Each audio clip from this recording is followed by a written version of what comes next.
BA Part 1, Paper Number 1, L first 1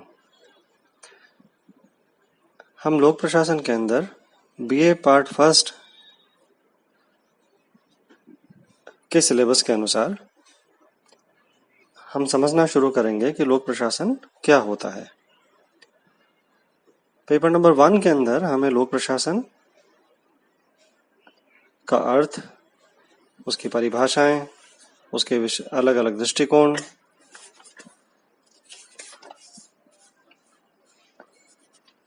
लोक प्रशासन के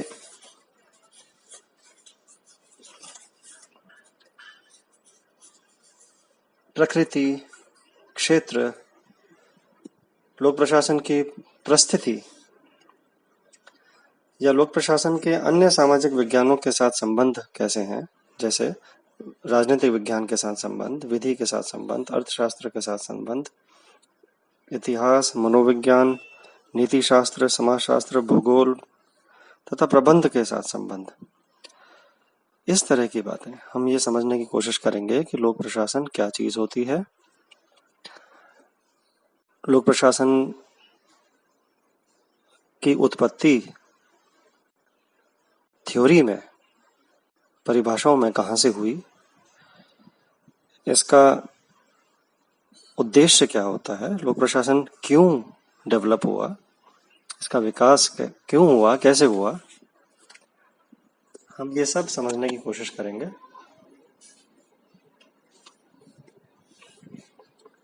जिन विद्यार्थियों ने स्कूल के अंदर कभी लोक प्रशासन पढ़ा होगा, उनको यह समझना आसान होगा, क्योंकि उन्होंने स्कूल के अंदर भी सिलेबस में ये बातें, ये परिभाषाएं पढ़ी होंगी। लेकिन क्योंकि हमारे साथ ऐसे कई सारे विद्यार्थी हो सकते हैं जिनके पास स्कूल के अंदर लोक प्रशासन नहीं रहा हो, तो हम ऐसे विद्यार्थियों को मद्देनजर रखते हुए लोक प्रशासन का अर्थ, उसकी परिभाषाएं बिल्कुल मूल प्रकार से शुरू करेंगे, बिल्कुल इंट्रोडक्शन के तरह से, कि पब्लिक एडमिनिस्ट्रेशन आया कहां से, क्यों हुआ, क्या मतलब है इस चीज का। देखिए, हम जानते हैं कि लोक प्रशासन सामाजिक विज्ञान का एक पार्ट है। जिस समाज में हम रहते हैं, उस समाज के अंदर सरकार देखते हैं, हम विभिन्न संगठन देखते हैं, हम बिजनेस, व्यापार के अनेक संगठन देखते हैं, और उन सभी के अंदर हम पाते हैं कि कोई व्यवस्था होती है। जो व्यवस्था इन संगठनों को चलाती है, उस व्यवस्था को समझने के लिए हम प्रयास करेंगे। लोक प्रशासन जनता से जुड़ा हुआ प्रशासन, तो इसके अंदर दो शब्द हैं, लोक और प्रशासन।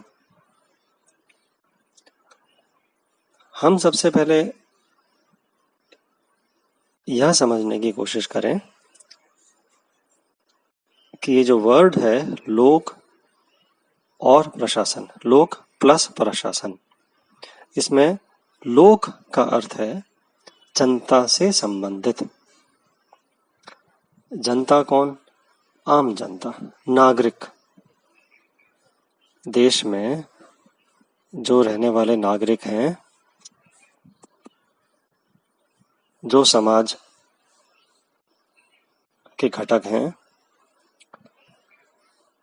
उन सब से संबंधित जो प्रशासन होता है, वह लोक प्रशासन होता है। हम इसको सरकार की तरफ से चलाए जाने वाले संगठनों के द्वारा शासन से भी ले सकते हैं इसका अर्थ। तो सबसे पहली बात तो यह है कि लोक प्रशासन एक बहुत ही विस्तृत चीज है। लोक प्रशासन प्रशासन का ही एक पहलू है जो अपनी प्रकृति, अपना क्षेत्र और परिस्थिति की दृष्टि से वृहद स्तर रखता है। हम देख सकते हैं कि हर छोटे, हर बड़े ऑर्गेनाइजेशन, किसी भी संगठन के अंदर एक प्रशासन चलता है। उसको चलाए जाने के लिए, उसको व्यवस्थित रखने के लिए उसमें एक व्यवस्था होती है। लेकिन लोक प्रशासन की प्रकृति और उसका जो क्षेत्र है, जिस दायरे में वो काम करता है, वो बहुत वृहद होता है। जैसे हमारे देश का लोक प्रशासन पूरे देश के लिए काम कर रहा है, हमारे राज्य का लोक प्रशासन राज्य के लिए काम कर रहा है, बहुत वृहद क्षेत्र है। इसी तरह उसकी प्रकृति, उसमें किए जाने वाले कार्य भी बहुत अनेक प्रकार के होते हैं। तो परिस्थिति की दृष्टि से, प्रकृति की दृष्टि से, क्षेत्र की दृष्टि से प्रशासन एक बहुत ही विस्तृत आयाम लेता है जब वो लोक प्रशासन के रूप में होता है। तो इसके अर्थ एवं परिभाषाओं को लेकर दो दृष्टिकोण रहे हैं। एक दृष्टिकोण तो यह है कि वह संकुचित तरीके से देखा जाए, और दूसरा दृष्टिकोण यह है कि उसे व्यापक रूप से देखा जाए। संकुचित दृष्टिकोण के समर्थक इसे केवल कार्यपालिका के कार्यों तक ही सीमित रखते हैं। कार्यपालिका कौन? कार्यपालिका है देश में जैसे राष्ट्रपति, प्रधानमंत्री, मंत्रिपरिषद, यह कार्यपालिका है।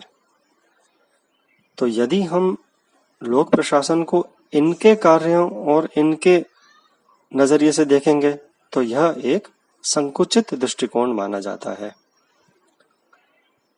वह केवल यह देख रहा है कि ऊपरी स्तर के ऊपर जो हमारे देश में जो टॉप लेवल पे प्रशासन है वह किस तरह चल रहा है और उसमें क्या कार्य हो रहे हैं, कैसे हो रहे हैं, क्यों हो रहे हैं।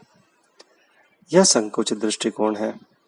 वहीं व्यापक दृष्टिकोण के समर्थक इसे विस्तृत परिप्रेक्ष्य में देखते हुए चपरासी से लेकर प्रबंधक तक के सभी कार्यों को समायोजित करते हैं। किसी भी संगठन में हम ये देखते हैं कि उच्च अधिकारी हैं, जैसे हमारे देश के प्रशासन में प्रधानमंत्री, मंत्रिपरिषद, और ऊपरी स्तर के ऊपर मंत्री हैं, सारे बड़े बड़े लोग, और उन्हीं के जो विभाग हैं, उनके मंत्रालय हैं, उनमें नीचे नीचे छोटे छोटे लेवल के ऊपर, सबसे छोटे लेवल पर, निचले स्तर पे जाकर के हम देखेंगे चपरासी वगैरह हैं। तो क्या हम प्रशासन केवल ऊपर वाले लोगों को इंक्लूड करके माने, या हम प्रशासन को व्यापक दृष्टिकोण दे करके जो इवन चपरासी तक का कार्य है उसको भी माने? यह व्यापक दृष्टिकोण में आता है लोक प्रशासन के। इसी तरह लोक प्रशासन के क्षेत्र की दृष्टि से भी दृष्टिकोण है, यानी उसका क्षेत्र क्या है। क्षेत्र से मतलब होता है कि वो कैसे कैसे कार्यों को और ज्योग्राफिकल एरिया उसको अपने अंदर इंक्लूड करता है। कार्यों से अगर हम अर्थ लें तो उसका मतलब है कि वो किस किस टाइप के कार्य करता है। हम जानते हैं अपने आइडियाज में कि लोक प्रशासन किसी भी व्यक्ति के जन्म से पहले शुरू होता है और उसके मृत्यु के पश्चात अंत होता है।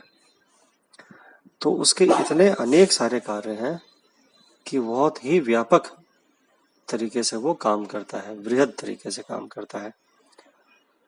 इसी तरह क्षेत्र की बात करें तो लोक प्रशासन एक छोटी इकाई के रूप में किसी एक छोटे एरिया में, किसी गांव में, या किसी तहसील में, या फिर किसी शहर में, किसी बड़े महानगर में या किसी राज्य में या पूरे देश में, तो इसका क्षेत्र भी बहुत बड़ा है।